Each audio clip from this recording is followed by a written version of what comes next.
Hey guys, so in the last video we talked about what a conjugate acid-base pair was and just recognising from the breakdown of an acid what's left over with one hydrogen removed is its conjugate base. We can also refer to conjugate acid-base pairs within an entire reaction, and that starts to become important for the next step, which is predicting what's going on with this salt. So we've got a neutralisation reaction here. We've got an acid plus a base gives us a salt plus water. You recognise that HCl is an acid, you recognise that NaOH is a base.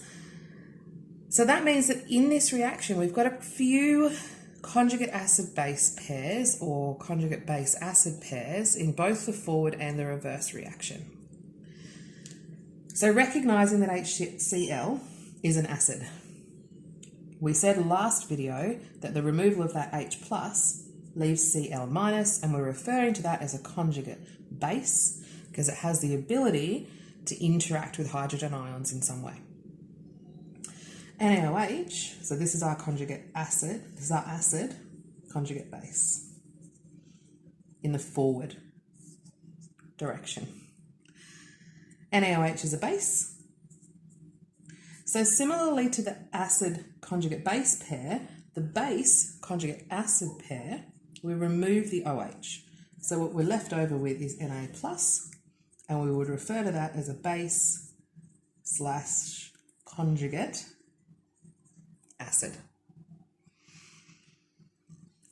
So this tells us that we've got some information about Na plus and Cl minus that we can now deal with to work out if any further interaction is going to happen, because we know that water is made up of H plus and OH minus.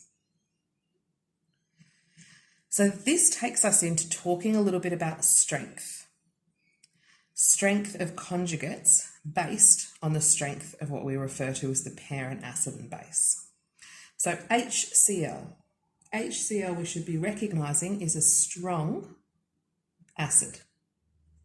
That means Cl minus is classed as a weak conjugate base.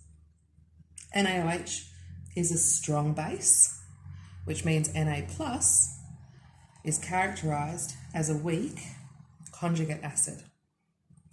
So what's actually happening here? We don't have solid NaCl and, well, we have liquid water. We have a solution of sodium ions, chlorine ions, and water.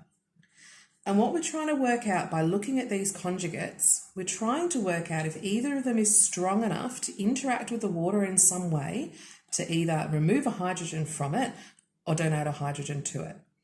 If it's able to interact in some way with the water, then we're going to get a further product from this reaction that's going to influence the final pH. So in this example, we have a weak conjugate base, we have a weak conjugate acid, so we will get no reaction.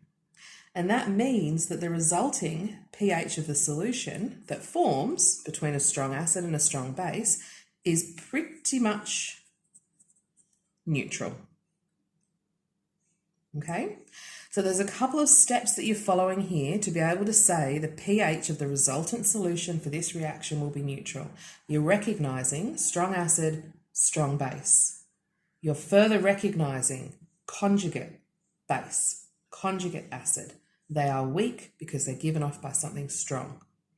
That means neither of them can interact with the water, and therefore we end up with a neutral solution.